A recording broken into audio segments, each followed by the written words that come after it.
ஸ்ரீ ராமானுஜாய நமக. ஆழ்வார் எம்பெருமானாகிய திருவடிகளே சரணம். ஆழ்வார்கள் தாங்கள் அவதரித்த நாள்களிலும் வாழ்வான நாள் நமக்கு மண்ணுலகீர் ஏழ்வாரும் உய்ய எதிராசர் உதித்தருளும் சித்திரையில் செய்ய திருவாதிரை. இப்போ நம்ம சித்திரை திருவாதிரையில் இந்த உற்சவத்தை அனுபவித்து கொண்டிருக்கிறோம். அதில் நாளைக்கு சித்திரை திருவாதிரை. அந்த சித்திரை திருவாதிரையை பற்றி சுவாமி மனோவாள மாமுனி ரொம்ப விசேஷமாக நமக்கு எடுத்து காட்டுகிறார். அதில் சொல்லும் பொழுது இப்போ ஒரு முக்கியமான ஒருத்தர் இருக்கிறாங்க, இப்போ ஒருத்தர் புதுசாக ஒருத்தர் வராரு. அந்த முக்கியமானவங்களை விட இப்போ புதுசாக வந்தவர் மிக மிக உயர்வானவர் அப்படின்னு சொல்கிறாரு இங்கே மனோவாள மாமுனி. ஏன் அப்படி சொல்லணும் அப்படின்னு இங்கே கேள்வி. ஏன்னா இப்போ நம்முடைய ஸ்ரீ வைஷ்ணவ சம்பிரதாயம் என்பது ஒரு வழியாக போயிட்டுருக்கு. ஆனால் ராமானுஜர் காலத்தில் எப்படி இருந்தது, மனோவாள மாமுனிகள் காலத்தில் எப்படி இருந்தது அப்படின்னு பார்த்தோம்னா, இந்த மனோவாள மாமுனி உபதேச ரத்தன மாலையில் அதை கரெக்டாக புட்டு வைக்கிறார். ஸ்ரீ வைஷ்ணவ சம்பிரதாயம் இப்படி தான் இருந்தது. அதாவது என்ன எடுத்துக்காட்டுக்கிறாருன்னு சொன்னால், ஆழ்வார்கள் தாங்கள் அவதரித்த நாள்களிலும் அப்படின்றார். இப்போ ஆழ்வார்கள் பார்க்கும்போது நமக்கு என்ன எடுத்துக்காட்டுறாங்க? 10 ஆழ்வார்கள். பொய்கை ஆழ்வார், பூதத்தாழ்வார், பேயாழ்வார். அதுக்கு ஒரு பாட்டு பாடுகிறார் மனோவாள மாமுனி. பொய்கையார், புதத்தார், பேயார், புகழ்மழிசை, ஐயன் அருள்மாறன், சேரலர்கோன், துய்யப்பட்ட நாதன், அன்பர் தார்தூலி, நற்பானன், நற்கலியன், ஈதிவர் தோற்றத்து அடைவாம் இங்கு. அந்த சுவாமி மாமுனிகள் சொல்லக்கூடிய அந்த வார்த்தையை நாம் நன்றாக கவனிக்கணும். பொய்கையார், புதத்தார், பேயார், அவ்வளோதான்.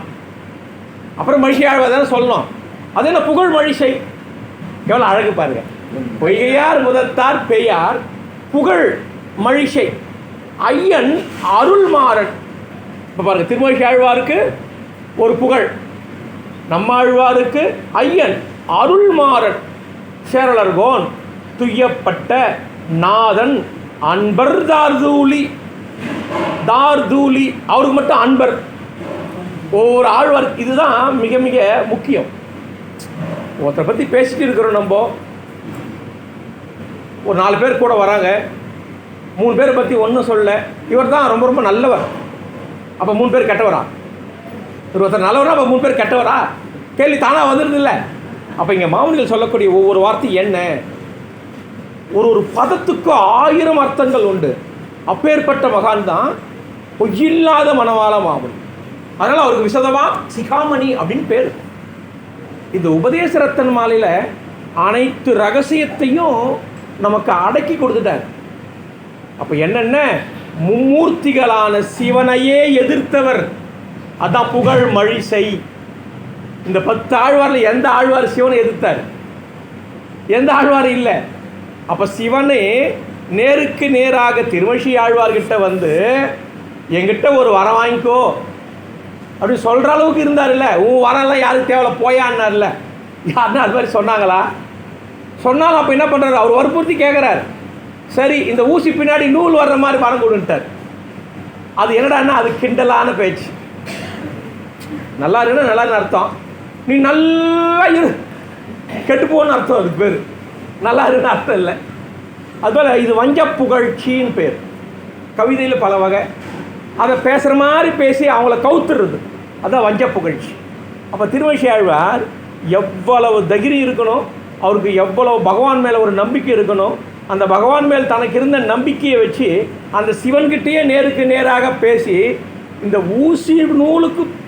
ஊசிக்கு பின்னாடி நூல் வர்ற மாதிரி வரம் கொடுன்னா, ஊசிக்கு பின்னாடி நூல் அது ஒரு வரம் தரணுமான்னு அது தானாக வரப்போகுது. அப்போ என்னென்ன, உன்னால் ஆக வேண்டியது எனக்கு ஒன்றும் இல்லை போயான்னு அர்த்தம். அப்பேற்பட்ட புகழ் யாருக்கு? திருமழிசை ஆழ்வாருக்குத்தான். அதனால மனோவாள மாமுனி ரொம்ப அழகாக பொய்கையார், புதத்தார், பேயார், புகழ் மழிசை அப்படி எடுத்து காட்டிட்டார். அப்போ இந்த புகழ் வேறு எந்த ஆழ்வாருக்கும் கிடையாது. புகழ் மழிசை, ஐயன் அருள்மாறன் அப்படின்றார். அது என்ன மாறன்? அது வேற, அருள் வேற. அப்புறம் அது என்ன ஐயன் வேற. திருநெல்வேலி பக்கம், இந்த சேலம் நாமக்கல் பக்கம்லாம் போய் பாருங்களேன், தகப்பனை என்னன்னு கூப்பிடுவாங்க தெரியுமா? ஐயன். ஐயன் ஐயன் அப்படின்வாங்க. தகப்பனை, இது தமிழ் பாஷை. அப்போ என்னென்ன, நம்மாழ்வார் நம் குலத்துக்கு தலைவன். அப்போ தலைவன் யாரு? தகப்பன். அதுதான் ஐயன். அருள் மாறன். அப்போ இந்த முதலாழ்வாருக்கு அருள் கிடையாதா? அப்போ திருமேஷி ஆழ்வாருக்கு அருள் கிடையாதா? ஐயன் அருள் மாறன். அப்படி எவ்வளோ அழகாக சொல்கிறார் பாருங்க. அப்போ சொல்லக்கூடிய வார்த்தையை நாம் நன்றாக கவனிக்கணும். ஏதோ புக்கு எடுத்தோம், சேவிச்சுக்கிட்டே போட்டோம், அவ்வளோதான், சரியாக போச்சு. அதில் எவ்வளோ அர்த்தங்கள் உள்ளன, ஒரு பதத்துக்கு என்னென்ன அர்த்தங்கள் சொல்லியிருக்கிறாரு சுவாமி. இப்போ இதெல்லாம் பிள்ளை லோகஞ்சியன்னு ஒரு மகான், அவர் தான் அதுக்கு வியாக்கியானம் எழுதுகிறார். இந்த உபதேச ரத்தன மாலைக்கு, ராமானுச நூற்றந்தாதிக்கு, 4000 தனியனுக்கு, இந்த பிள்ளை லோகஞ்சியர் அவர் தான் நம்பிள்ளைக்கு அடுத்து வரக்கூடிய நம்முடைய ஆச்சாரியோட வாழ்க்கை வரலாறு எதீந்திர பிரபாவன்னு ஒரு கிரந்தம் போட்டிருக்க. 1000 ஆண்டுகளுக்கு முன்பு நம்முடைய முன்னோர்கள் எப்படி வாழ்ந்தார்கள், அவர்களுடைய வாழ்க்கை திறன் எப்படி இருந்தது, எப்படி அவர்கள் நேர்மையோடும் சத்தியத்தோடும் ஒழுக்கத்தோடும் வாழ்ந்தார்கள் அப்படி பெரிய எடுத்துக்காட்டுகிறார்கள். இப்போ நம்ம ஒழுக்கம்னா என்னென்னு வேலை பேசி கொண்டிருக்கிறோம். ஒரு பேச்சு, ஒரு சொல் வாயில் சொல்லிட்டா அந்த சொல் அப்படியே நிற்பாங்க. ஆனால் இப்போ நம்ம சத்தியம் பண்ணால் கூட அதை நம்ப முடியாது இந்த காலம். ஆனால் அந்த காலத்தில் சொல் வழக்கு வாயில் பேசினாவே ஒன்றும் இல்லை, பஞ்சபாண்டவாள் ஒரே மனைவி 5 பேர் கட்டுவதற்கு என்ன காரணம்? தன் தாய் சொல்லிட்டான் ஒரே ஒரு வார்த்தை, 5 பகிர்ந்து கொள்ளுங்கள். அப்போ ஒரு வார்த்தையை சத்தியமாக கடைபிடித்து வாழ்ந்த உலகம் தான் அந்த உலகம், நம்முடைய முன்னோர்களுடைய வாழ்க்கை.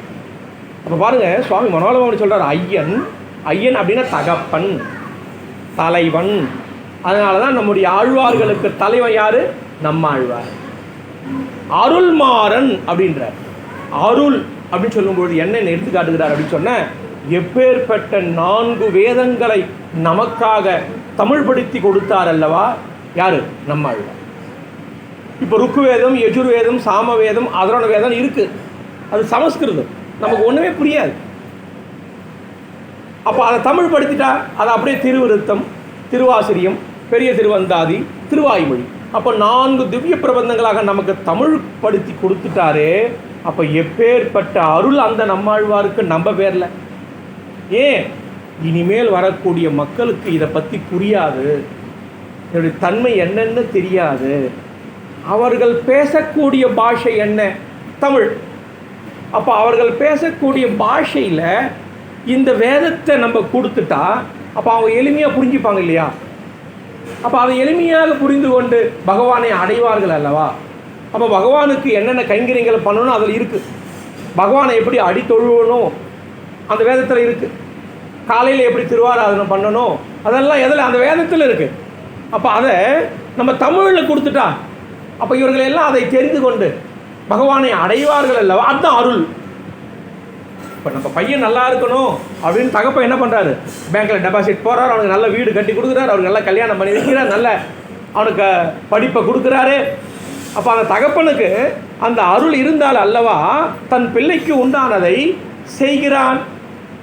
அதுபோல நம்மாழ்வாராகிய ஐயனானவர் இந்த பூலோக மக்களுக்கெல்லாம் பக்தின்னா என்ன, ஞானன்னா என்ன, பகவானை எப்படி தொழ வேண்டும் அவர் ரொம்ப அழகாக சொல்கிறார். கிளரொலி இளமை கெடுவதன் முன்னம் வளரொலி மாயோன் மருவிய கோயில் அப்படின்றார். இந்த முட்டி வலி இடுப்பு வலி இல்லாததுக்கு முன்னே பத்ரிநாத்தை போய் சேவிங்க, நேபாளை போய் சேவிங்கன்றார். ஏன்?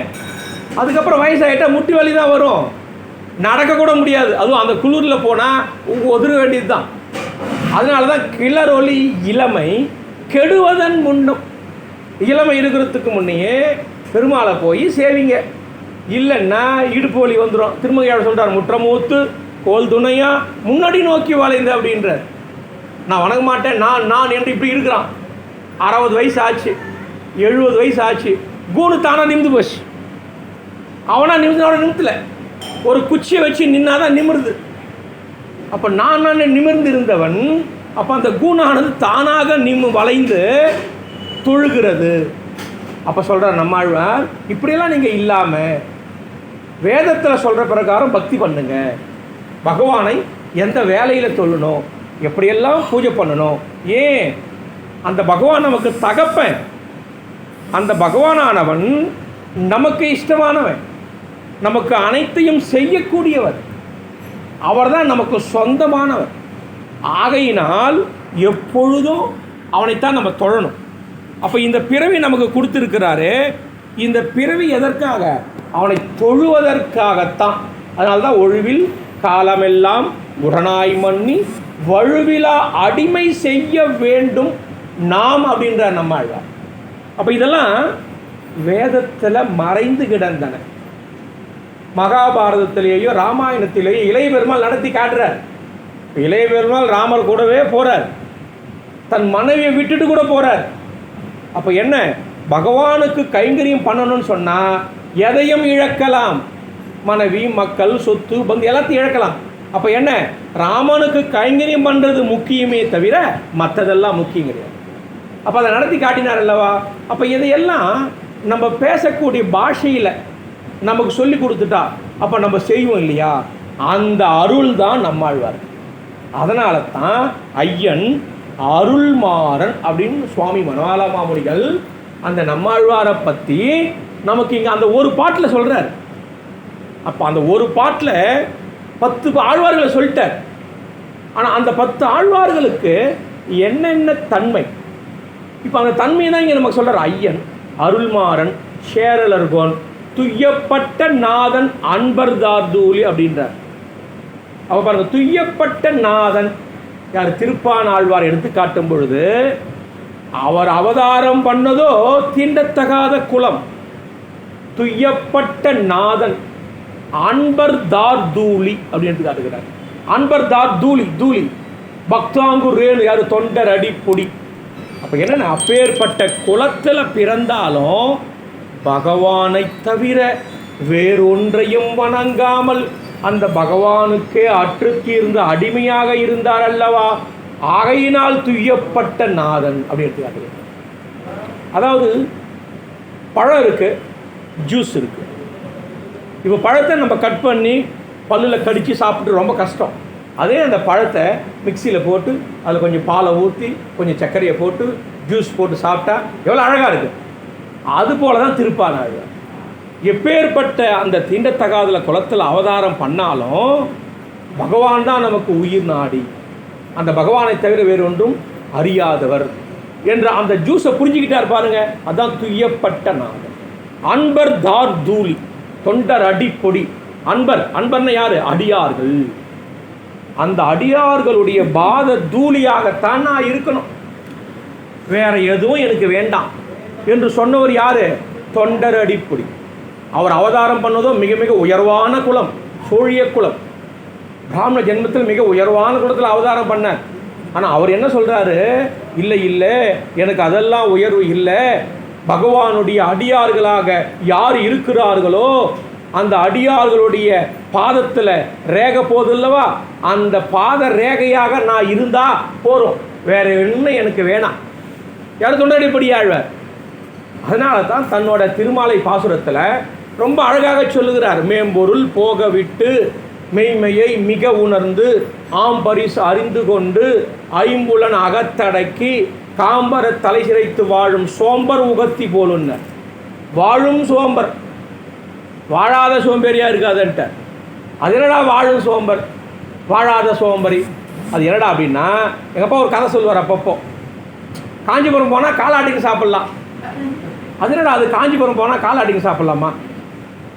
அவரும் நல்லா விவரமாக சொல்லணும், இல்லை கேட்டதாவது விவரமாக கேட்டிருக்கணும்.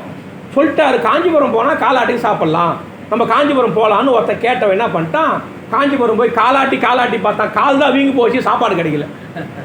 உடனே வந்து கேட்குறேன், இன்னையா ஓய் நீ தானே சொன்னீர் காஞ்சிபுரம் போனால் காலாட்டிக்கு சாப்பிட்லான்னு.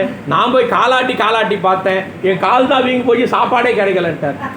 அட முட்டாளே, நான் எதுக்காக சொன்னேன்? காஞ்சிபுரம்னா தறி, அந்த காலை ஆட்டுறதுன்னா உன் காலால் தறி நெஞ்சா உனக்கு நல்ல வருமானம் வரும். அந்த துணியை நல்லாக நெய்க்கலாம், அந்த துணியை நெஞ்சு நீ வியாபாரம் பண்ணால் உனக்கு வருமானம் வரும். அந்த வருமானத்தை வச்சு நீ நல்லா சாப்பிட்லாம். அது நீ என்கிட்ட விவரமாக கேட்டு இருந்தேன்னா விவரமாக சொல்ல போகிறேன். நீ என்கிட்ட விவரமாக கேட்கல, ஏதோ கேட்ட ஏதோ போட்ட நீ அப்படின்னு இவர் சொன்னாராம் இந்த குரு. அப்போ அவன் எப்போ நன்றாக விவரமாக கேட்டு பகவானுக்கு அடிதொழுது பகவானை தவிர வேறொன்றும் அடியாமல் இருப்பவன் வாழும் சோம்பர்.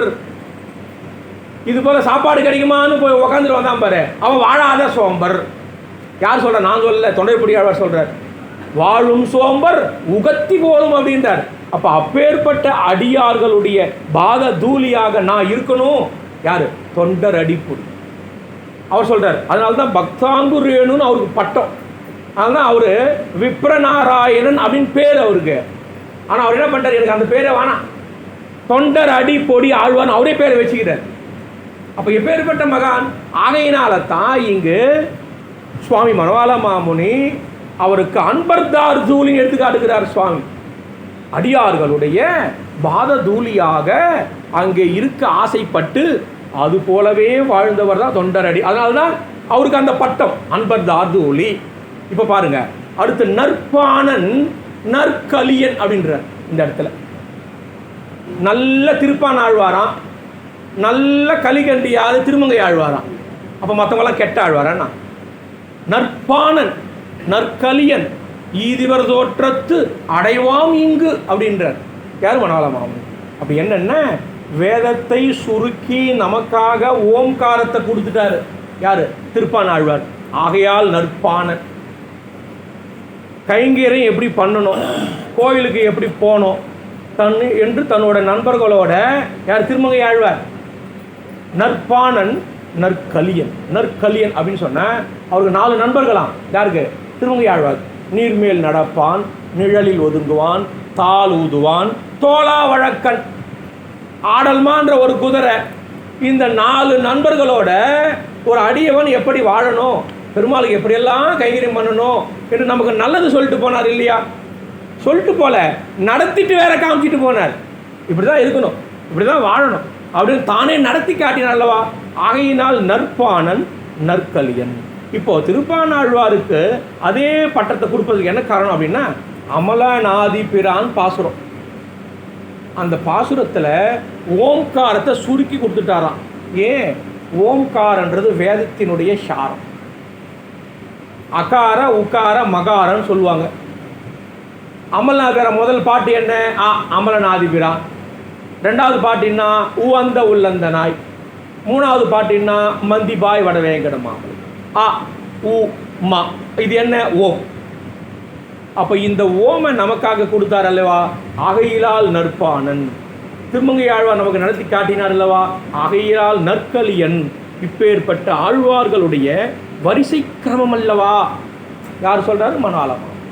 அப்ப இப்படி சொல்லி எடுத்து காட்டும் பொழுது, அப்ப பாருங்க, இத்தனை ஆழ்வார்களுக்கு இவ்வளவு பட்டத்தை கொடுத்துட்டார். இப்பேற்பட்ட ஆழ்வார்கள் நம்ம ரட்சித்தார்கள் சொல்லிட்டார். வேதத்தை எல்லாம் தமிழ் படுத்தி கொடுத்துட்டேன்னு சொல்லிட்டார். இது சொன்னதுக்கு அப்புறம் அவர் என்ன பண்றாரு?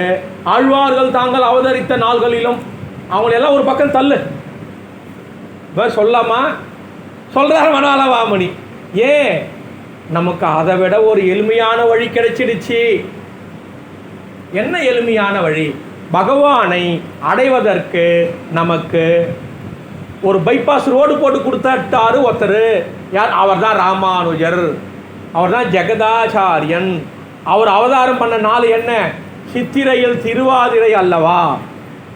அதனால ஆழ்வார்கள் தாங்கள் அவதரித்த நாள்களிலும் வாழ்வான நாள் நமக்கு மண்ணுலகில்.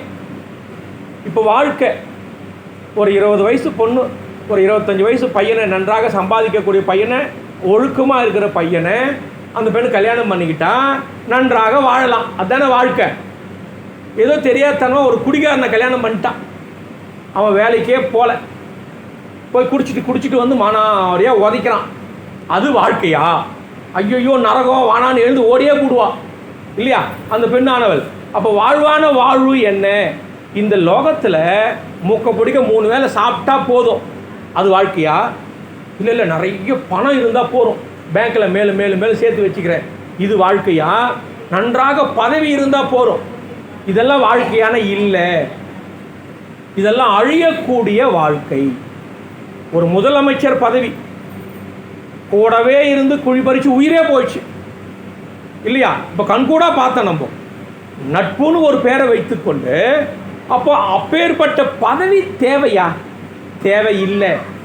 நிறைய பணம் இருக்குது, 10 சவரம் கழுத்தில் போட்டுக்கிட்டு அப்படியே போயிட்டே இருக்கிறோம். ஒருத்தன் பைக்கில் வரான், ஒருத்தன் அப்படியே பிடிச்சி இழுக்கிறான், ஒரு இழு போனால் போது, நீ விட்டுட்டா நீ தப்பிச்ச, இல்லை உன் கழுத்தும் கூடும் உன் உயிரும் கூடும். அப்போ அதுதான் வாழ்க்கையா? அப்படி சம்பாதிச்சு வச்சாலும் வாழ்க்கையா? அப்போ பணத்தை எடுத்து வைத்து கொண்டாலும் வாழ்க்கையா? கோடி கோடியாக பணம் வச்சுட்டு இருக்கிறான் ஒருத்தன், அவன் நிம்மதியாக சாப்பிட்றானா? அண்ணா இல்லை, என்னடா சாப்பிட்றானா? கஞ்சியான். ஏன்டா அண்ணா? ஐயோ சுகரு பிபி, இந்த கஞ்சி இல்லைன்னா அவ்வளோதான். அப்போ நல்லா ருசியாக நாக்கு ருசியாக ஒரு 4 ஸ்வீட்டு சாப்பிட்றேன், ஐயோ ஸ்வீட் சாப்பிட்டு அவ்வளோதான், ஏறி போச்சு ஒரு சுகர், உடனே நான் ஒரு ஊசி போட்டுக்கணும். அப்போ அது ஒரு வாழ்க்கையா? அப்போ இவையெல்லாம் என்ன? அழியக்கூடியது, நிரந்தரமானது அல்ல. கண்ணதாசன் நல்லா பாடினான் இல்லையா? வீடு வரை உறவு, காடு வரை பிள்ளை, கடைசி வரை யாரும். இதெல்லாம் அந்த கடைசி சுடுகாட்டுக்கு போனால் கொல்லி வைக்கிறவன் நம்ம அண்ணாகவத்தை கட் பண்ணிட்டு தான் வைக்கிறானா. அது வேற, கொல்லி வைக்கிறவன் என்ன பண்ணுமா? திரும்பி பார்க்காம வரணுமா? ஏன் போனவன் வந்துட்டு நான் என்ன பண்ணுறது? அவன் தான் போட்டானே. அப்போ இவ்வளோதான் இந்த உடலுக்கு சுபாஷனை அப்படின்னா என்ன ஆடு? இந்த உடலுக்கு பேர் வாசுதேவன் பேர். இது சுடுகாட்டுக்கு போனால் போனோம், இது கப்பு அடிக்கும் உள்ள. 2 நாள் இந்த உடலில் உயிர் போனதுக்கு அப்புறம் வீட்டு உள்ளே வச்சுன்னு பார்ப்போம். ஐயோ எங்கள் அப்பா உடம்பு ஒரு 2 நாள் உள்ளே வச்சுன்னு பார்ப்போம், உங்கள் அப்பா உடம்பு தானே. ஐயோ கப்பு அடிக்கும் இல்லையா? அப்போ இது போனோம். அப்போ இந்த உடலுக்கு உள்ள அந்த உயிர்னு நம்ம சொல்கிறோம். அந்த உயிர் இருக்கிற வரைக்கும் தான் இதுக்கு மரியாதை. செத்து போயிட்டாம்பா. அப்போ செத்தது என்ன? போனது என்ன? செத்தது உடல், போனது உயிர். இதைத்தான் நம்ம பெரியவங்க சித்து அசித்து ஈஸ்வரன் ஒரு தத்துவத்தை சொல்லுவாங்க. அந்த காலத்தில் ஜீரகெல்லாம் 3 கோல் கையில் வச்சுருப்பாங்க. எதற்காக? இந்த தத்துவத்தை நமக்கு சொல்லணுன்றதுக்காகத்தான்.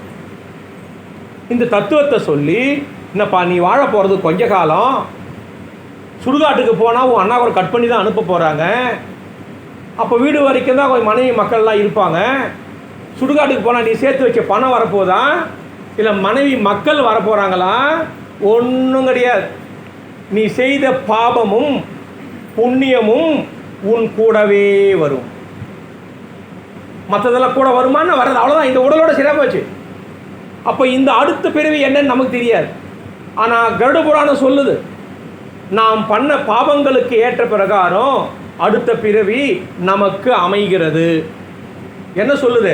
எவன் ஒருவன் நண்பனுக்கு துரோகம் பண்ணுகிறானோ அவன் தான் அடுத்த பிறவி நாய். நாய்க்கு கொஞ்சம் பிஸ்கட் போட்டுப்பாரு, வாழாடிக்கிட்டே ஒரு விசுவாசம். நண்பனுக்கு விசுவாசமாக நீ இருக்க வேண்டும். நீ துரோகம் பண்ண, அப்போ நீ விசுவாசத்தை காட்டி உன் பாவத்தை போக்கு, அதுதான் நாய் பிறகு. இப்போ ஒருத்தன் நிறைய கடை வாங்கிட்டு செத்து போகிறான், அவன் தான் கோவேரி கழுத. மாடாக பிறகுறான்ல, அவெல்லாம் எவங்கிட்ட கடை வாங்கணும், அவங்ககிட்ட மாடாக இருந்து அவன் ஏறு ஓட்டி அந்த கடனை அடைக்கணும். கோவேரி கழுதையாக அந்த பொதி சுமந்து அடைக்கணும். இதெல்லாம் நான் சொல்ல, கருட புராணம் சொல்லுது. இப்போ ஒரு கணவன் மனைவி இன்பமாக வாழ்க்கை வாழறாங்க. அந்த வாழ்க்கையை எவன் கெடுக்கிறானோ அவன்தான் அடுத்த பிறவி அலி. அலின்னா புரியுதா? 9 ஆணும் அல்ல பெண்ணும் அல்ல. ஏன்? நன்றாக வாழக்கூடிய வாழ்க்கையை கெடுத்தியே. அப்போ எத்தனை வக்கீலும் அலியா பிறப்பான்னு தெரியாது. அவன் தான் டைவர்ஸ் வாங்கி தரான் இல்லையா? அது நல்லவனுக்கும் டைவர்ஸ் வாங்கி தரான், கெட்டவனுக்கும் டைவர்ஸ் வாங்கி கொடுத்துட்றான். அப்போ ஏன்? நன்றாக வாழக்கூடிய வாழ்க்கையை கெடுத்தாய். இதெல்லாம் நான் சொல்லப்பா, கருட புராணம் சொல்லுது. 18 புராணம், அதில் கருட புராணம்னு ஒரு புராணம். கருட ஆழ்வார் பெருமாள்கிட்ட கேள்வி கேட்குறார், அதுக்கெல்லாம் இது பதில் சொல்கிறார். அப்போ சொல்லும் பொழுது ஒருத்தனை பணக்காரனாக படிக்கிற, ஒருத்தனை ஏழையாக படிக்கிற, இதெல்லாம் என்ன அப்படின்னு கேட்குறார். யார்? கருடன். அப்போ சொல்கிறார் பெருமாள், கருடா, நான் ஒரு ஆசிரியனை போல, ஒரு வாத்தியார் இருக்கிறார், ஒரு டீச்சர், 100 மாணாக்கன் இருக்கிறார். அதில் ஒரு 10 மாணாக்கன் முதல் மார்க் எடுக்கிறான், ஒரு 40 மாணாக்கன் ஃபெயில் ஆகிடுறான், ஒரு 10 மாணாக்கன் கொஞ்சம் மார்க் எடுக்கிறான், ஒருத்த மார்க்கே எடுக்காமல் 0 எடுக்கிறான். இதெல்லாம் ஆசிரியன் குற்றமா மாணாக்கன் குற்றமா? வாத்தியார் எல்லாருக்கும் ஒரு விதமாக தான், ஒரே விதமாக தான் அவர் போதிக்கிறார். ஆனால் அவனவன் புரிந்து கொண்டு அவனவன் எழுதக்கூடிய அந்த கல்வித்திறன், அப்போ நம்ம பண்ணக்கூடிய அந்த செயல்திறன், அப்போ அந்த பாவத்தை அவன் அனுபவித்துத்தான் தீரணும். நான் நல்லது செய்யலான்னு சொன்னேன், நல்லது செய்யலை, கெட்டது செஞ்சால் கெட்டது, நல்லது செஞ்சால் நல்லது, இதுதான் வேற ஒன்றும் கிடையாது. இப்படின்னு யார்? கருட புராணத்தில் பெருமாளே சொல்கிறாரு கருடனுக்கு. அப்போ இப்பேற்பட்ட இந்த வாழ்க்கை இந்த லோகத்துக்கு கொஞ்ச காலம்தான், சுடுகாடு வரைக்கும் தான்.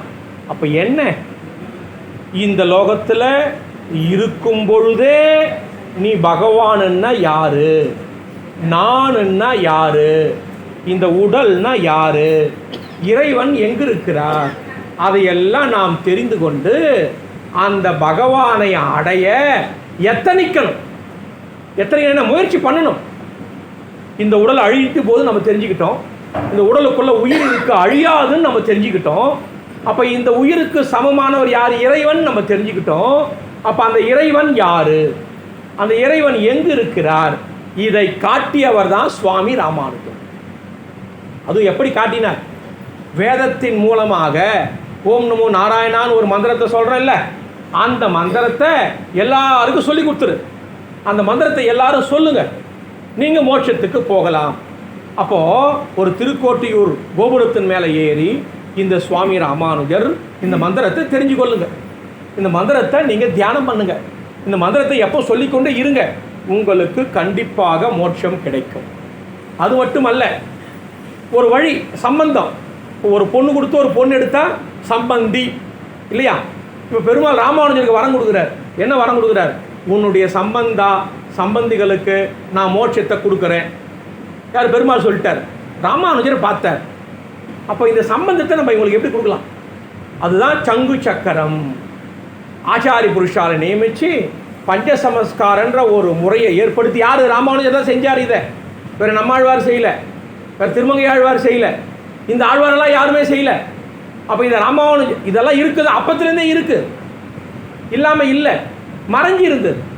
ஒருத்தருக்கு மட்டும், 2 பேருக்கு மட்டும், ஒரு 10 பேருக்கு மட்டும் இருந்தது.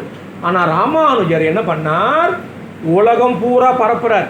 இமயம் முதல் குமரி வரை இந்த சுவாமி ராமானுஜர் தன்னுடைய 74 ஆச்சாரிய புருஷர்களை நியமிக்கிறாரு. பஞ்சசமஸ்காரனா என்ன அப்படின்னு சொல்ல வைக்கிறாரு. இது என்ன புதுசானா? இல்லை, பெரியாழ்வார் சொல்கிறாரு. திருப்பல்லாண்டு பாட்டு படிக்கிறீங்கல்ல, அதில் வரும் தீயிர் பொலிகின்ற செம்சுடர் ஆழி திகழ்திரு சக்கரம் உன் கோயிற் பொறியாலே ஒற்றுண்டு நின்று. அப்போ பெரியாழ்வார் இதை ரொம்ப அழகாக சொல்கிறார்.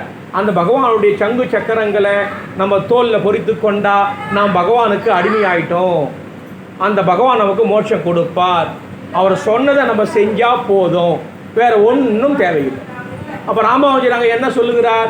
வேறு தெய்வத்துக்கிட்ட போகாத, பகவானை மட்டும் எல்லாமாக ஏற்றுக்கொள். நீ பஞ்சசமஸ்காரம் பண்ணிட்டா என்ன ஆகிறாய்? அந்த பகவானுக்கு நீ மனைவியை போல. எப்படி ஒரு மனைவி கணவனை தவிர வேறெங்கும் போகாமல் இருக்கிறார் அல்லவா, அவளுக்கு பேர் தான் பத்தினி. மற்றவங்களாம் எப்படி எனக்கு தெரியாது, இது நான் சொல்ல, ராமானுஜர் சொல்கிறார். ஏன்னா அவரே நடத்தி காட்டுறார். ஸ்ரீரங்கத்தில் பெருமாள் புறப்பாடு, திருவானைக்காவல் வழியாக வராரு. யார்? ராமானுஜர். மழை வேகமாக வந்துடுச்சு. உடனே பெருமாள் மழையில் நனைக்கூடாது. உடனே அங்கே இருக்கிற அர்ச்சகெல்லாம் என்ன பண்ணால், நம்பெருமாளை வேகமாக சிவன் கோயில் உள்ளே எடுத்து விட்டாங்க. சிவன் கோயில், திருவானைக்காவல் கோயில் இருக்குல்ல, உள்ளே போயிட்டார். யார்? பெருமாள். அந்த பெருமாளுக்கு பின்னாடி ராமானுஜர் நிற்கிறாரு. 700 ஜீயர்கள், 12,000 ஸ்ரீ வைஷ்ணவா, அந்த சிஷ்யாலாம் நிற்கிறாங்க.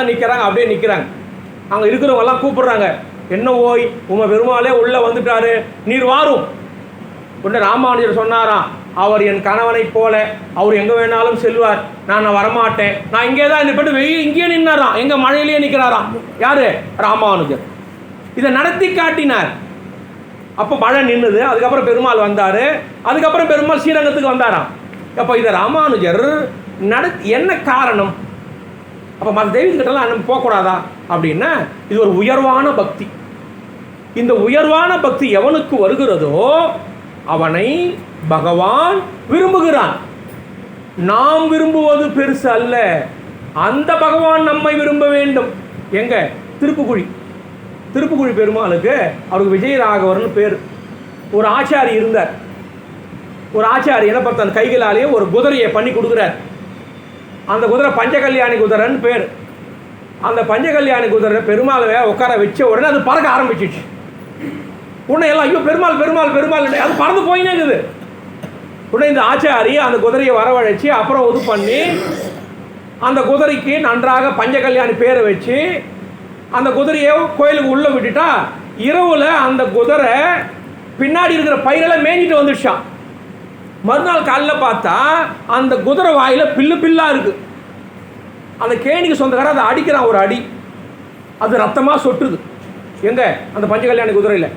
அப்புறம் மறுநாள் காலையில் போய் பார்த்தா அந்த குதிரை அப்படியே அழுதான். யார்? இந்த ஆச்சாரி பண்ணி வச்ச குதிரை, கட்டையில் தான் பண்ணி வச்சான். அப்போ என்ன பகவானுடைய ஸ்பரிசம் இருந்தால் கட்டைக்கும் உயிர் வரும், இந்த சொம்புக்கும் உயிர் வரும். ஏன்? இந்த பகவான் அப்பேற்பட்டவன், அனைத்தையும் படைக்கிறது அவர் தானே. நம்மளை உடலை படைக்கிறது அவர் தான், இந்த உலகத்தை படைத்தது அவர் தான், சூரியனை கொடுத்தது அவர் தான், அனைத்தையும் கொடுக்கறது அவர் தானே. அப்போ பார்த்தார் அந்த பெருமாள். உடனே அந்த அந்த ஆச்சாரிக்கு ரொம்ப அனுகிரகம் பண்ணாராம். உடனே காஞ்சிபுரத்தில் இருக்கிற தேவ பெருமாள், அவரும் பெருமாள் தான், இவரும் பெருமாள் தான். இங்கே இருக்கிற அர்ச்சகரெல்லாம் போய் கேட்குறாங்க, ராகவ விஜயராகவருக்கு ஒரு குதிரை பண்ணி குத்தி எம பெருமாளுக்கு ஒரு குதிரையை பண்ணி கூட அப்படின்னு. அப்போ சொல்கிறாரு இந்த ஆச்சாரி, விஜயனுக்கு எடுத்த கை வரதனுக்கு இல்லைன்னு வெட்டிக்கிட்டாராம், கையையே வெட்டிக்கிட்டாராம். இது என்ன உயர்வான பக்தி. உடனே பெருமாள் யார்? அந்த விஜயராகவர் அந்த ஆச்சாரிக்கு தர்ப்பணம் கொடுக்குறார். அப்படியே மோட்சம் போயிட்டார். யாரு? அந்த ஆச்சாரி. அப்போ பெருமாள்ல கோச்சிக்கினாரா? அப்போ என்னென்ன, எப்படி ஒரு மனைவியானவள் கணவனுக்காகவே ஆட்பட்டிருந்து வாழ்கிறாளோ அதுபோல ஒரு அடியவன் பகவானுக்காக வாழ்ந்தானேயானால் அந்த பகவான் இந்த அடியவர் உள்ளத்திலே வந்து இவன் தான் எனக்கு ஆத்மா. யாரு? பகவான் சொல்றாரு பகவத்கீதையில். எங்க சொல்றாரு? அர்ஜுனன் கேட்கிறார், என்ன சுவாமி நீர் தானே எல்லாத்துக்கும் ஆத்மா ஆத்மான்றீர், ஞானிமே ஆத்மா அர்ஜுனா. இது பகவத்கீதை 700 ஸ்லோகத்தில் வருது. என்னையே எல்லாமாக பற்றியிருக்கக்கூடிய ஒரு அடியவன் எனக்கு ஆத்மா அர்ஜுனா, இது பகவான் சொல்றார். அப்ப பாருங்க, இது எப்பேற்பட்ட ஒரு சூட்சமமான அர்த்தம். இந்த அர்த்தத்தை ராமானுஜர் பஞ்சசமஸ்காரம் என்ற ஒரு முறையை வைத்து ஆச்சாரியன் மூலமாக சம்பந்தத்தை கொடுத்து, உன் சம்பந்திகளுக்கு மோட்சத்தை கொடுக்குறேன் என்று பெருமாள் கிட்ட வரத்தை வாங்கி 74 பேர் மூலமாக இந்த சம்பந்தத்தை ராமானுஜர் நமக்கு கொடுத்து, நீ இது போல் வாழ், பகவான் மோட்சம் கொடுக்க கடன்பட்டவனாகிறான். யாரு? ராமானுஜர் சொன்னார்.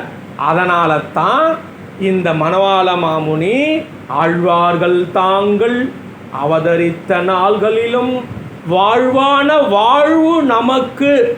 இந்த பூலோகத்தில் ஒரு மனிதனாக பிறந்துட்டா வாழ்வான வாழ்க்கை என்ன? பகவானை அடைவது. பண வாழ்க்கை இல்லை, பதவி வாழ்க்கை இல்லை, வெறும் சோறு சுக வாழ்க்கை இல்லை, சுடுகாடு போகிற வரைக்கும் வாழ்க்கை இல்லை. சுடுகாடு போகிற வரைக்கும் தான், அப்புறம் நீ யாரோ நான் யாரோ. அப்போ என்ன, இந்த பிறவி இருக்கும் பொழுதே, இந்த உடல் இருக்கும் பொழுதே பகவான் தான் நமக்கு உயிர். அந்த பகவான் அவனுக்கு உயிர். இது ஆண்டாள் என்ன அழகா சொன்னார், உறவேல் நமக்கிங்கு ஒழிக்க ஒழியாது. ஏ பகவானே, நீ நினைச்சாலும் என்ன ஒதுக்க முடியாது, நான் நினைச்சாலும் நீ ஒதுக்க முடியாது. இது ஆண்டாள் சொல்லிட்டா. பகவானுக்கும் நமக்கும் இருக்கக்கூடிய உறவு முறை அந்த பகவான் நினைத்தாலும் ஒழிக்க முடியாது, நாம் நினைச்சாலும் ஒழிக்க முடியாது. உறவேல் நமக்கு இங்கு ஒழிக்க ஒழியாது. அறியாத பிள்ளைகளோம் அன்பினால் உந்தன்னை சிறுபேறு அழைத்தனவும் சீறி அருளாதே. ஆண்டாள் ரொம்ப அழகாக சொல்லிட்டான். அப்போ பாருங்க, இந்த ரகசியத்தெல்லாம் ராமானுஜர் நமக்காக இந்த பூமிக்கும் பரவதத்திற்கும் பைபாஸ் ரோடு. என்ன பைபாஸ்? பஞ்சசம்ஸ்காரம் என்ற ஒரு பைபாஸ் ரோடு. இந்த பைபாஸ் ரோடை போட்டு கொடுத்து, பகவான் தான் முக்கியம், மற்றதெல்லாம் அழியக்கூடியது. நமக்கே தெரியுது இல்லையா? பதவியும் நமக்கு பிரயோஜனம் இல்லை, பணமும் பிரயோஜனம் இல்லை, சாப்பாடு மூக்க பிடிக்க சாப்பிட்றோம், அப்புறம் மறுநாள் காலையில் போனாதான் உடம்பு நல்லா இருக்கும், இல்லைன்னா நோய் இல்லையா? அப்புறம் மறுதர சாப்பிடணுமே, காலைல போனால் தான் சாப்பிட முடியும். அப்போ இதெல்லாம் கொஞ்ச காலம்தான். அப்போ இவை அனைத்தும் ஒன்றுமே கிடையாது. அப்போ சுடுகாடு வரைக்கும் தான். அப்புறம் சுடுகாட்டுக்கு போனால் நீ யாரோ நான் யாரோ. அப்போ இதையெல்லாம் நமக்கு ராமானுஜர் மூலமாக புரிய வைக்கிறார் பெருமாள். அப்போ என்ன ரகசியம்? இந்த ஓம் நமோ நாராயண மந்திரத்தை நமக்காக சொல்லி கொடுத்துட்டார். பஞ்சசமுத்கார இந்த ஓம் நமோ நாராயண எப்பேற்பட்டது? திருமங்கை ஆழ்வார் சொல்றார், குலம் தரும் செல்வம் தந்திடம் அடியார் படுதுயர் ஆயனவெல்லாம் நிலம் தரும் நீல் விஷும் அருளும் அருளோடு பெருநிலம் அளிக்கம் வளந்தரும் மற்றும் தந்திடம் பெற்ற தாயின ஆயன செய்ய நலந்தரும் சொல்லி நான் கண்டு கொண்டேன் நாராயணா என்னும் நாமம். இந்த நாராயண நாமம் எப்பேற்பட்டது? அப்போ இதை ராமானுஜருக்கு முன்பு மறைத்து மறைத்து வைத்தார்கள். ராமானுஜர் வந்தார், உலகம் ஃபுல்லாக பரப்பினார். ஆகையினால் இதை தெரிந்து கொண்டவர்கள் ஞானி ஆகிறார்கள், தெரியாதவர்கள் அஞ்ஞானி ஆகிறார்கள். அதனால தான் சுவாமி மனோவால மாமுனி ராமானுஜருடைய சித்திரையில் திருவாதிரை, இந்த சித்திர மாசத்தில் திருவாதிரை நட்சத்திரத்தில் இந்த ராமானுஜர் வரலன்னா நமக்கு தெரியுமா? நமக்கு தெரியாதே. அப்போ ஒரு தகப்பன் எப்படி தன் பிள்ளைக்கு தேவையானதை செய்து கொண்டு அவன் வாழ்க்கையை நன்றாக வாழக்கூடிய வாழ்க்கையை கொடுத்தார் அல்லவா, அதுபோல ராமானுஜர் இந்த பூலோகத்தில் இருந்து நாம் மறுபிறவியான மோட்சத்திற்கு செல்லணும், மறுபிறவி இல்லாத மார்க்கமான மோட்சத்திற்கு செல்லணும். அதற்கு வழியை நமக்கு காட்டி கொடுத்தவர் யாரு? சுவாமி ராமானுஜர். ஆகையினால் ஆழ்வார்கள் தாங்கள் அவதரித்த நாள்களிலும் வாழ்வான நாள் நமக்கு மண் உலகிர், மேல் உலகிர் சொல்லலை, வான் உலகம்னு சொல்லலை, மண் உலகம் தான் நம்ம இருக்கிறோம். அப்போ இந்த மண் உலக பூலோகம். அப்போ இந்த பூலோகத்தில் உண்டியே உடையேன்னு வாழ்ந்துட்டு இருக்கிறோம். அப்போ என்ன பிரயோஜனம்? மண் உலகில் வாழ்வான நாள் நமக்கு தந்திருக்கிறாரு யாரு? ராமானுஜர். அது எப்பேற்பட்ட சித்திரையில் செய்ய திருவாதிரை நாள் அல்லவா? இந்த சித்திரையில் திருவாதிரையில் இந்த ராமானுஜர் வரலன்னு சொன்னால் நமக்கு இதெல்லாம் தெரியுமா? தெரியாது. இப்போ பாருங்க, இந்த மனோவால மாமுனி ஒரு பாட்டாக நமக்கு படித்து கொடுத்துட்டார். இதை நம்மாழ்வார் சொல்கிறார். இதில் திருவாய்மொழியில் பொலிக பொலிக பொலிக போயிற்று வல்லுயிர் சாபம் கலியும் கெடும் கண்டுகொள்மின் பூதங்கள் மண்மேல். பூதபுரி, இந்த ஊருக்கு பேர் பூதபுரின்னு பேர். நம்மாழ்வார் அவதாரம் பண்ணி 5000 ஆண்டுக்கு முன்பு, ராமானுஜர் அவதாரம் பண்ணி இப்போ தான் 1000 ஆண்டு. இந்த ராமானுஜர் அவதாரம் வருவதற்கு முன்பே நம்மாழ்வார் அவர் சொல்கிறாரு, இது போல் பூதபுரியில் ஒரு மகான் தோன்ற போகிறார், அந்த மகானால் இந்த உலகெல்லாம் உஜ்ஜீவிக்க போகுது, அவரை எல்லாரும் அடைந்து உய்யுங்கோள். யார்? நம்மாழ்வார் சொல்கிறார். இந்த நம்மாழ்வாருக்கு முன்னே ஸ்ரீமத் பாகவதன்னு பேர் சொல்கிறவர் யார்? சுகபிரம்ம ரிஷி. அந்த சுகபிரம்ம ரிஷி எப்பேற்பட்டவர்? வேத வியாசருடைய புள்ள. அந்த வேத வியாசர் யார்? பராசர மகரிஷி புள்ள. அவர் யார்? சக்தியோட புள்ள. அவர் யார்? அவருக்கு அப்பா அவர் தான் வசிஷ்டர். தினப்படி ஒரு சுலோகம் சொல்கிறோம், வியாசம் வசிஷ்ட நப்தாரம் சக்தே பௌத்திர மகல்மஷம் பராசராத்மஜம் வந்தே சுகதாதம் தபோனிதம். அப்போ வசிஷ்டர் புள்ள சக்தி, சக்தியோட புள்ள பராசர மகரிஷி, பராசர மகரிஷி புள்ள வேத வியாசர், அந்த வேத வியாசரோட புள்ள சுகபிரம்ம ரிஷி. அவர் ஸ்ரீமத் பாகவதன்னு சொல்கிறார். அதில் அவர் சொல்கிறாரு, கொசித் கொசித் கொசித் தாவிர்பாகம் தென்பெண்ணை பாலாறு காவேரி கரை தண்ணிலே பெரிய பெரிய மகான்கள் தோன்ற போகிறார்கள். சுகபிரம்ம ரிஷி சொல்றார், இந்த மகான்களால் இந்த லோகமே உஜ்ஜீவனம் அடைய போகிறது. காவேரி தென்பெண்ணை பாலாறு. இப்போ காவேரி அங்க ஸ்ரீரங்கம், அங்கே என்ன மகான்கள் தோன்றி இருக்கிறார்கள் அதை சொல்றார். இப்போ தென்பெண்ணை பாலாறு வைகை இதெல்லாம் நம்ம பார்த்தோம்னு சொன்னால், அப்போ எடுத்துக்காட்டுக்கான பெரியவங்க, இப்போ ஆழ்வார்கள் தென்பெண்ணை பாலாறு திருக்கோளூரில் முதல் ஆழ்வார்கள் அவதாரம் பண்ணாங்க இல்லையா, அதை எடுத்து காட்டுகிறார். தாமிரபரணி வைகைன்னு எடுத்து காட்டுகிறார். இப்போ தாமிரபரணி நதி எங்கே? திருநெல்வேலி. அப்போ அங்கே நம்மாழ்வார் தோன்றி இருக்கிறார். அப்போ இதையெல்லாம் இவர்கள் அவதாரம் பண்ணுவதற்கு முன்பே இந்த சுக பிரம்ம ரிஷி ஸ்ரீமத் பாகவதத்தில் கொசித் ஆவிர் பாகம், இப்பேற்பட்ட நதிக்கரையில் பெரிய பெரிய மகான்கள் தோன்ற போகிறார்கள். கலியுகம் அந்த மகான்களால் சுபிட்சம் அடையும் அப்படின்னு சுகபிரமர்ஷி சொல்கிறார். அப்போ பாருங்க, இது எல்லாம் நம்ம பெரியவங்க அந்த காலத்திலேயே சொல்லிட்டாங்க கலியுகம் எப்படி இருக்கும். இப்போ கலியுகம் ஆரம்பம், இப்போ இன்னும் கலியுகம் மத்தியமாக வரப்போகுது, அப்புறம் கலியுகம் கடைசி வரப்போகுது. அது எப்படி இருக்கும்? அதுக்கப்புறம் யார் வரப்போறா? கல்கின்னு ஒருத்தர் வரப்போறாரு. பகவான் கல்கி அவதாரம் எடுக்க போறார். ஏன்? இந்த உலகம் மிகவும் அக்குறும்புகளால் அழிய போகிறது. அப்போ தர்மத்தை நிலைநாட்டணும். அப்போ அதர்மமானது நிறைய மேலோங்கும். அப்போ பகவான் கல்கி அவதாரம் எடுத்து இதையெல்லாம் சமப்படுத்துவார். இதெல்லாம் சொல்கிறது யார்? இதெல்லாம் புராணங்கள். அப்போ பாருங்கள், நடக்கிறது நடக்க போவது அனைத்தையும் நம்ம பெரியோர்கள் அந்த காலத்திலே சொல்லிட்டாங்க. அப்போ அதைத்தான் ஆழ்வார்கள் திவ்ய பிரபந்தங்களாக சொன்னார்கள். அதைத்தான் இங்கு மனவாள மாமுனி நமக்கு அழகாக சொல்லிட்டார். அதனால தான் ஆழ்வார்களை ஒரு பக்கம் தள்ளு. அப்போ ஆழ்வார்கள் தாங்கள் அவதரித்த நாள்களிலும் அந்த நாளை விட நமக்கு ஏற்றமாக இருக்கிறது. எப்பேற்பட்ட நாள்? ஆழ்வார்கள் தாங்கள் அவதரித்த நாள்களிலும் வாழ்வான நாள் நமக்கு மண்ணுலகில் சித்திரையில் செய்ய திருவாதிரை. அப்போ பொய்கையார் புதத்தார் பெய்யாள் ஐப்பசியில் திருவோணம் அவிட்ட சயத்தில் அவதாரம் பண்ணாங்க. அதெல்லாம் இருக்கட்டும் ஒரு பக்கம். இப்போதான் முதல்ல பார்த்தோம் அந்த ஆழ்வார்களை என்னென்ன அழகாக பண்ணாங்க, என்ன கைங்கரியத்தை கொடுத்தாங்க நமக்காக அருள்மாறெல்லாம் பார்த்தோம் இல்லையா? திருமங்கை ஆழ்வாருக்கு நற்பான நற்கலின்னு என்ன ஒரு வார்த்தை. அந்த மனவாள மாமுனி தான் இந்த ஆழ்வார்களை பற்றி இவ்வளோ பெருமையாக சொல்கிறார். அப்போ இதையெல்லாம் சொல்லி அதெல்லாம் ஒரு பக்கம் தள்ளு அப்படின்ட்டார் அவரே. யார்? இந்த மனவாள மாமுனியே அதெல்லாம் ஒரு பக்கம் தள்ளு. ஏன்? நமக்கு எளிமையான வழியை காட்டியவர் ராமானுஜர் அல்லவா? மிக மிக எளிமையான வழி எது? சரணாகதி என்ற ஒரு தத்துவம், இந்த பஞ்சசமஸ்காரம் என்ற ஒரு முறை.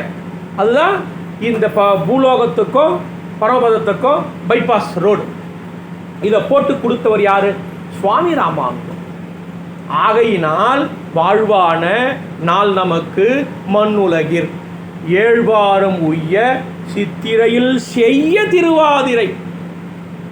சித்திரை மாசத்தில் இந்த திருவாதிரை நட்சத்திரத்தில் நமக்காக சுவாமி ராமானுஜர் அவதாரம் பண்ணார் அல்லவா? ஆகையினால் இந்த நாள் மிக மிக மிக மிக உயர்வான நாள். அப்போ ஆழ்வார் அவதாரம் உயர்வான நாள், உயர்வு தான், அது ஒரு பங்கு தான். ஆனால் ராமானுஜர் அவதாரம் பண்ண நாள் 10 மடங்கு உயர்வுன்னு எடுத்து காட்டுகிறார் சுவாமி மனவாள மாமுனி இந்த உபதேச ரத்தன மாலையில், இந்த பாசுரத்தில். அப்போ இதுக்கு அந்த அளவுக்கு ஒரு உயர்வுக்கு காரணம் என்னென்ன? எளிமையான வழி, வேறு ஒன்றும் இல்லை. எப்படி ஒரு தகப்பனானவன் தன் பிள்ளைக்கு தேவையான படிப்பை கொடுத்தார், அவனுக்கு வேலையை நன்றாக வாங்கி கொடுத்தார், அவனுக்கு கல்யாணத்தை பண்ணி வச்சார். அப்போ நன்றாக வாழுறான் அல்லவா? அப்போ எவ்வளோ காலம் அவனும் வாழ போகிறான்?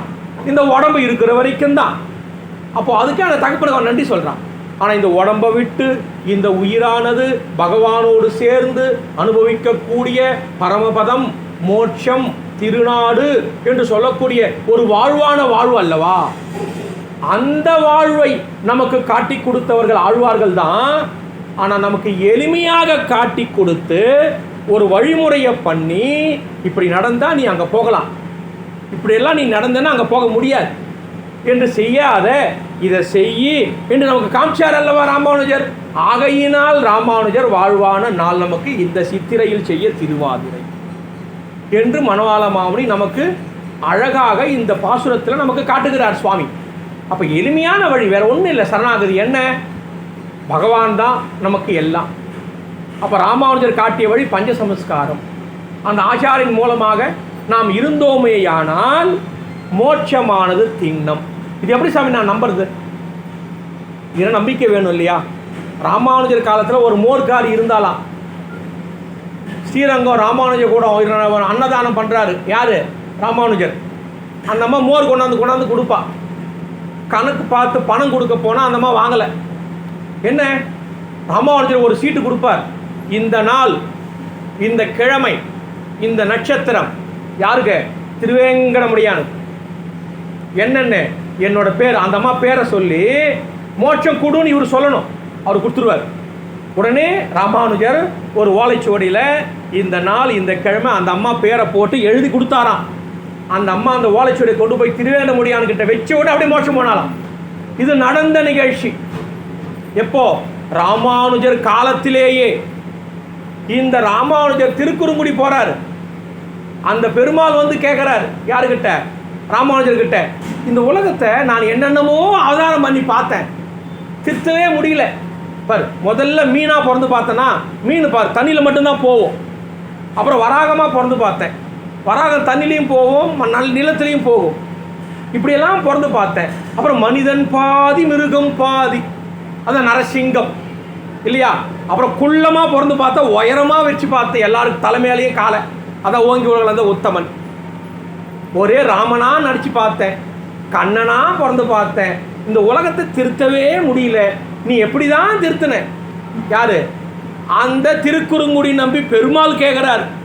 அப்போ சொல்கிறாரு, எப்பவுமே கேட்குறவங்க சிஷ்யன், சொல்கிறவன் ஆச்சாரியன். நீ என்னமோ மேலே இருக்கிற, நான் கீழே இருக்கிறேன், உனக்கு நான் சொல்லணுமான்ட்டாரான். உடனே அந்த பெருமாள் தன் இடத்தை விட்டு இறங்கி கை கட்டி வாய் புதைத்து ராமானுஜருக்கு ஒரு ஆசனம் இட்டு இதிலே அமருங்கள், எனக்கு சொல்லுங்கள் பெருமாள் கேட்டார். அதுக்கப்புறம் ராமானுஜர் நம்மளா தான் நம்ம ஒரு ஆசனம் ஏறி உட்காந்துப்போம் இல்லையா? ஆனால் அவர் என்ன பண்ணார்? அந்த ஆசனத்தில் உட்காரல, தன் ஆச்சாரியன் பெரிய நம்பி அமர்ந்து இருப்பதாக பாவனை பண்ணிக்கொண்டு அந்த பெருமாளுக்கு காதல் தூய மந்திரத்தை சொல்லி, எப்பவுமே ஒருத்தங்கிட்ட போய் நான் பெரியவன் நான் பெரியவனை எவன் நம்ப மாட்டான், நீ தான் பெரியவன், நான் சொல்லணும் நீ பெரியவன் அப்படின்னு. நான் போய் யாருக்கிட்ட உணர்த்துல பெரியவனா சொல்றது? நான் தான் இருக்கிறதுலே பெரியவன். நான் போய் யாருன்னா கை காட்டப்பட பெருமாள் சொன்னாரா? அப்போ என்ன எடுத்துக்காட்டு? ஒரு ஆச்சாரியன் தேவை. ஆச்சாரிய அபிமானம் இருந்தால் தான் மோட்சம் கிட்டும். அதனால தான் பகவான் கண்ணன் ஆச்சாரியனாக தேர்தட்டில் இருந்து அர்ஜுனனுக்கு உபதேசம் பண்ணார். இதை ரொம்ப அழகாக சொல்கிறாங்க. அம்பொன் அரங்கற்கும் ஆவிக்கும் அந்தரங்க சம்பந்தம் காட்டி தடை காட்டி உம்பர்தவம் என்னும் வாழ்வுக்கு சேர்ந்த நெறி காட்டும் அவன் அன்றோ ஆச்சாரியன். பாருங்க, வாழ்வுக்கு சேர்ந்த நெறி. இப்போ இவர் என்ன சொல்றாரு? நம்ம வாழ்வாங்கு வாழணும்னா ராமானுஜர் அவதாரம் பண்ண நாள் தான். அப்போ அந்த வாழ்வுக்கு சேர்ந்த நெறி ஆச்சாரியன் தான் நமக்கு காட்டி கொடுக்கணும். அப்போ ஜெகதாச்சாரியனாக சுவாமி ராமானுஜர் வந்ததுனால இப்போ நம்ம எல்லாம் மோட்சம் போகிறதுக்கு ஒரு வழி கிடைச்சது. அதனால் ராமானுஜர் அவதாரம் பண்ண நாள் தான் நமக்கு மிக மிக முக்கியமே தவிர மற்றவங்க அவதாரம் பண்ணதெல்லாம் ஒரு பக்கம் இருக்கட்டும் அப்படின்னு இந்த பாட்டில் சொல்கிறார் சுவாமி. அப்போ ஆழ்வார்கள் தாங்கள் அவதரித்த நாள்களிலும் வாழ்வான நாள் நமக்கு மண் உலகில் ஏழ்வாரும் உய்ய. அதுவும் எப்படி? இந்த பூலோகம் மட்டுமா? ஏழ்வாரும் உய்ய. இந்த உலகம், அடுத்த உலகம், 7 14 லோகம் இருக்கிறதா. ஏழ்வாரும் உய்ய இந்த ராமானுஜரானவர் சித்திரையில் செய்ய திருவாதிரையில் வந்து அவதரித்தார் அல்லவா, அந்த நாளைத்தான் நம்ம கொண்டாடணும். இப்போ நம்ம கொண்டாடிட்டு இருக்கிறோம் இல்லையா? ஒரு மேல்கோட்டில் கொண்டாடுறோம், ஸ்ரீரங்கத்தில் கொண்டாடிட்டு இருக்கிறோம், இப்போ ஸ்ரீபுரத்தில் கொண்டாடிட்டு இருக்கிறோம். இப்போ நம்ம நாலாரிங்க சேவிச்சுட்டு இருக்கிறோம். யாருக்காக? அந்த ராமானுஜருக்காகத்தான். அப்பேற்பட்ட ராமானுஜர் இல்லைன்னு சொன்னால் நாமெல்லாம் இல்லைன்னு மனவாள மாமனி சொல்கிறார் இந்த பாசுரத்தில். இதுக்கப்புறம் என்னன்றதை நாளைக்கு அனுபவிக்கலாம். ஆழ்வார் எம்பெருமானார் திருலேஸ்வரனும் ஸ்ரீமதி ரம்யஜா மகாத்மனி ஸ்ரீரங்க வாசினி புயா நித்யஸ்ரீ நித்யமன்.